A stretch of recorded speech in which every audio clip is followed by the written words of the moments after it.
คลิปนี้เป็นอีกหนึ่งคลิปที่พอยายการมีคำแนะนำนะครับนะการสังเกตต้นข้าวว่าข้าวต้องการปุ๋ยช่วงไหนสังเกตง่ายๆเลยก่อนอื่นก็ขอกราบสวัสดีกับ FC เพื่อนเกษตรกรชาวนาทั่วประเทศ FC พอยายการโดยเฉพาะ FC พอยายการเนาะครับเนาะเข้ามาแล้วกดติดตามพอยายการไว้เด้อแจ้งข่าวเกษตรกรชาวนาปกป้องผลประโยชน์แล้วก็เป็นกระบอกข่าวเป็นกระจายเสียงให้กับพี่น้องเกษตรกรชาวนาเฮาทั่วประเทศพยาการพามาเบิง เข้าเวลามันต้องการปุ๋ยเวลามันต้องการปุ๋ยต้นเข้าเฮาปุ๋ยสุดเริ่มต้นโดยเฉพาะปุ๋ยสุดเริ่มต้นบ่ว่าเฮาจะหว่านก่อนหว่านหล่าหว่านรุ่นหว่านที่หลังเขาหรือว่าหว่านก่อนเดือนตั้งแต่เดือนเมษามันเบิงออกเบิดเลยถ้าเข้าต้องการปุ๋ยเบิ่งบายากเลยพี่น้องนี่พยาการมีคำชี้แจงมาคำชี้แนะมาให้เบิ่งสังเกตเบิ่งบัดไห้เลยนี่ไห้นี่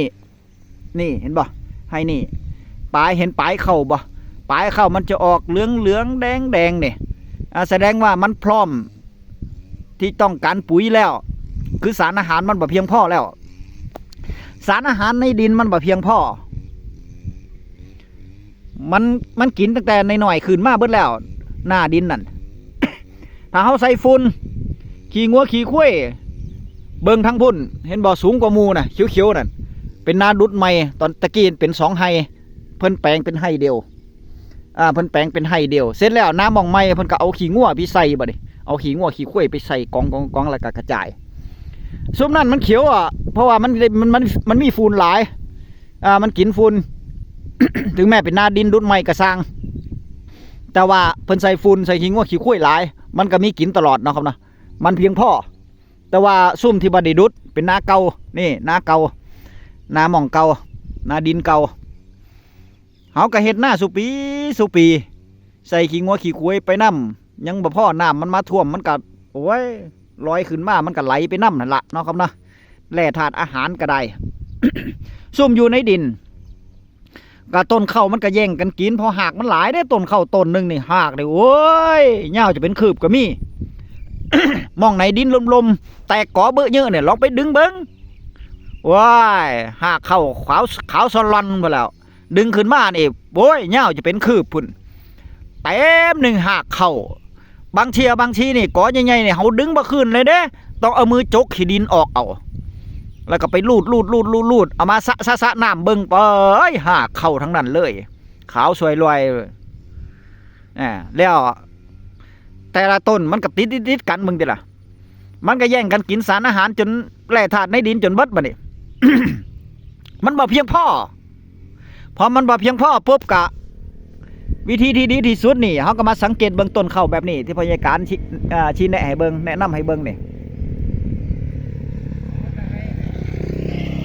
เขามาที่พยาการแนะนำให้เบิ่งนี่สังเกตเบิ่งก็คืออันดับแรกก็คือใบเข้าในเบิ่งง่ายที่สุดเลยนะครับเนาะต้นเข้าใบเข้าในเบิ่งง่ายที่สุดเลยเดี๋ยวพยาการจะเปรียบเทียบให้เบิ่งนี่ต้นเข้านี่ใบเข้า1มันแห้งลงปลายมันจะออกขาวๆเหลืองๆนี่มันต้องการปุ๋ยนี่เห็นบ่แร่ธาตุ4600ยูเรียอย่างน้อยก็ยูเรียมาผิวให้มันพี่น้องแต่ว่าจะให้ดีนี่ใส่ปุ๋ยสูตรเริ่มต้นเนี่ยให้ใส่ปุ๋ยเต็มสูตรก็คือปุ๋ยเต็มสูตรก็คือปุ๋ยที่มันมีตัวหน้าตัวกลางตัวท้ายเพราะว่ามันจะได้บำรุงใบบำรุงต้นบำรุงรากนะครับเนาะนี่เห็นบ่ขาวอึกเมึกให้นี่ยังบ่เท่าใดมาเบิ่งให้นี่ ให้นี่แห้งหลายออกแดงออกขาวใบมันเกือบไหม้บ่ล่ะพี่น้องนี่ใบมันเกือบไหม้บ่ล่ะใบมันเกือบไหม้ไปละเบิ่งติดอะไรเนี่ยใบมันเกือบไหม้ไปละ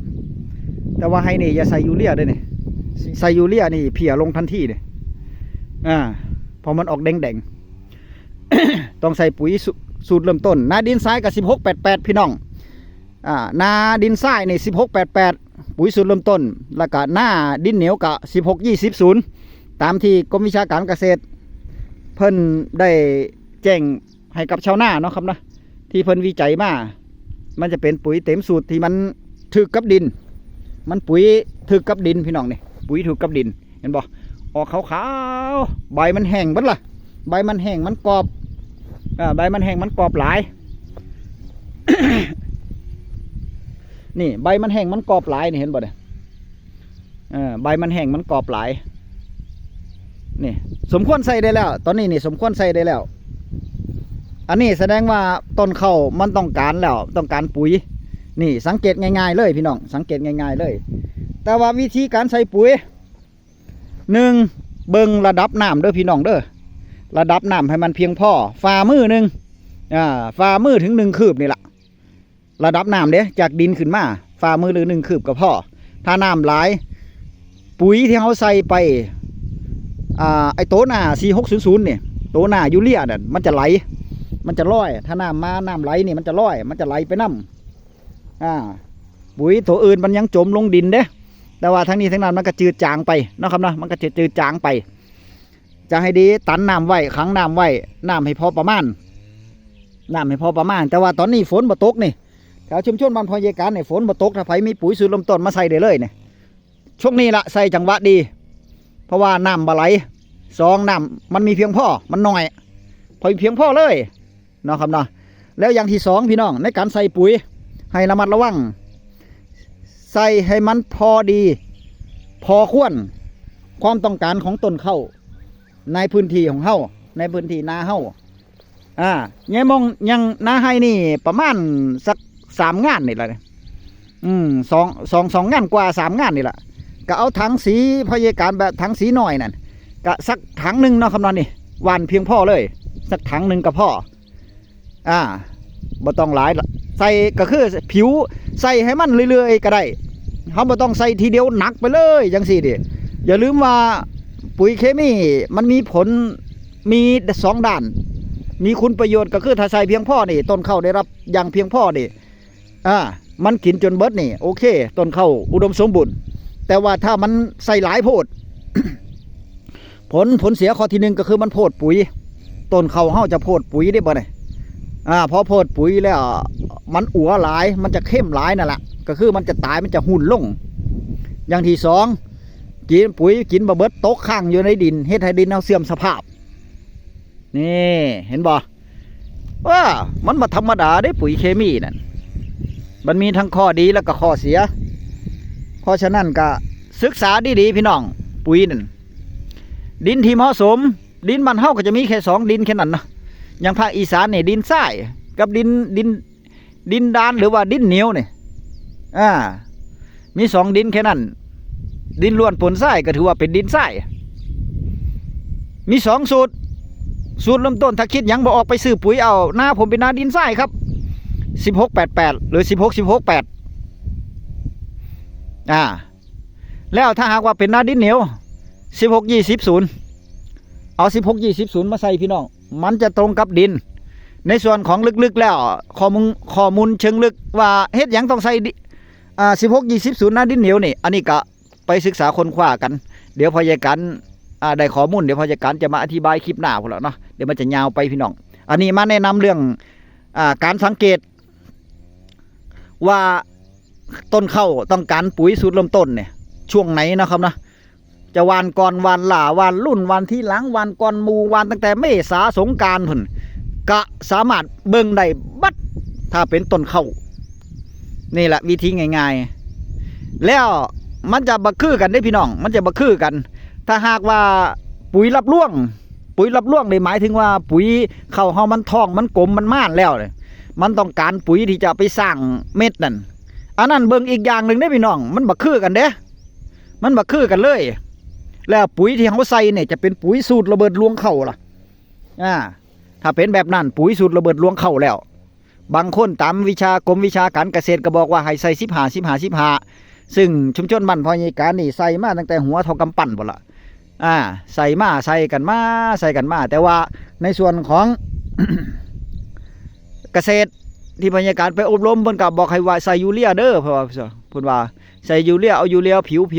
ไปเพิ่นว่าบ่ต้องใส่หลายเอาผิวไปเพิ่นว่าแต่ว่าเท่าที่พยาการเฮ็ดมาเฮ็ดหน้ามานี่พยาการว่าสู้ปุ๋ยสูตรระเบิดลวงเข้าบ่ได้เลยย่ามที่เขาเก็บเกี่ยวนี่เข้ามันใสมันตรงเข้ามันนักเข้าน้ำหนักดี แล้วย่ามเฮาไปขายเนี่ยเขาเฮาเนี่ยบ่เต็มก็เขาเด้อบ่เนี่ยรถคันเดียวเนี่ยไปขายเนี่ยเขาเฮาได้น้อยกว่าเขาแต่ว่าพอไปขายแล้วน้ำหนักมันคือหลายกว่าเขานี่เห็นบ่แล้วย่ามสีย่ามไปตากเนี่ยโอ้ยมีแต่เม็ดใสเม็ดตรงเม็ดเต็มทั้งนั้นเลยก็เพราะว่าปุ๋ยสูตรระเบิดรวงเขาพี่น้องเป็นการใส่ปุ๋ยล่ะเท้าบ่ใส่เลยเขามันกับยังว่าล่ะก็ซ้ำข้นคือกันพี่น้องซ้ำข้นนั่นล่ะกินแต่อาหารอย่างเดียว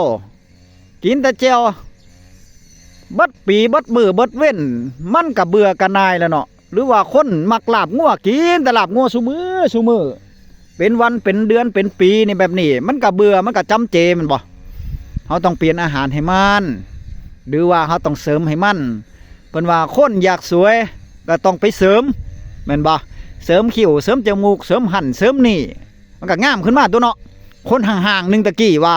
หรืออะไรอยู่ก็เพราะว่าไปเสริมแบบเข่าเห่าคือกันพี่น้องเข่าเห่าบางงามมันบ่เนี่ยเข่าเห่าแบบนี้เนี่ยมันออกเหลืองๆล่ะมันบางงามล่ะมันก็บางเขียวแบบเขาเนี่ยก็เสริมให้มันทีละเสริมให้มันก็ไปซื้อปุ๋ยมาไปหา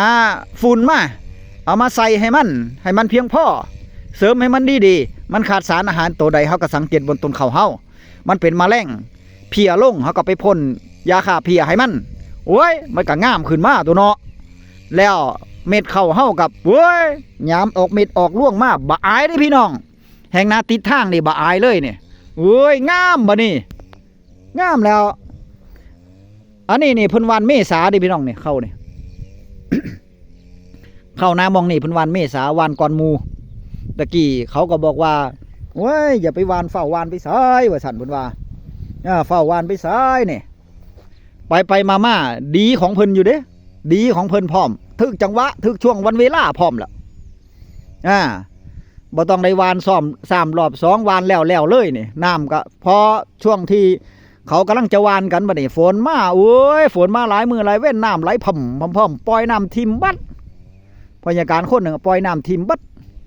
แต่ว่าของเพิ่นตันน้ำไว้ล่ะเลี้ยงต้นข้าวไว้นี่เห็นบ่แบบนี้นี่ถ้าเขาวานก่อนหมู่แบบนี้บ่แม่นมันเปลืองปุ๋ยเด้พี่น้องมันเปลืองปุ๋ยกับบ่แม่นเด้วานก่อนมันจะเปลืองปุ๋ยว่าซั่นเข้ามันใส่ปุ๋ยเร็วมันก็คือกันนั่นล่ะใส่ปุ๋ย2 รอบถ้าไผจะใส่ปุ๋ยเคมีเนาะแต่บางคนมันก็ใส่ปุ๋ย3 รอบพุ่น ถ้าเขาใส่ปุ๋ยปุ๊บต้นเขาแข็งแรงเนี่ยต้นเขาแข็งแรงต้นเขาอุดมสมบูรณ์ดีมันมีน้ำมีท่าทุกอย่างอุดมสมบูรณ์เบิดไปหน่อยเขาจะใส่ปุ๋ยหรือเขาจะหว่านเข้าอย่างเดียวก็คือสิ่งที่สำคัญ สิ่งที่ควรคำนึงขอโทษนะครับสิ่งที่ควรคำนึงมากที่สุดก็คือถูกให้มันถูกช่วงจังหวะวันเวลารับรองพี่น้องลบ100 ครั้งชนะ100 ครั้งเนาะครับนะอย่างที่ผู้จัดการเคยเว้าไว้งามได้เปรียบหมู่งามกว่าหมู่ได้เข้าหลายนี่ล่ะเอาส่วนเรื่องราคาเข้าอันนั้นก็เป็นเรื่องของรัฐบาลที่จะซอยพี่น้องเกษตรกรชาวนาเฮาเข้าจะถึกจะแพงขึ้นอยู่กับผู้ส่งออกขึ้นอยู่กับนายทุนว่าเพิ่นจะให้เฮาเท่าใดก็ค่อยไปต่อสู้กันเอาพี่น้องเนาะครับเนาะคลิปหน้าพบกันไหมคลิปนี้สวัสดีครับ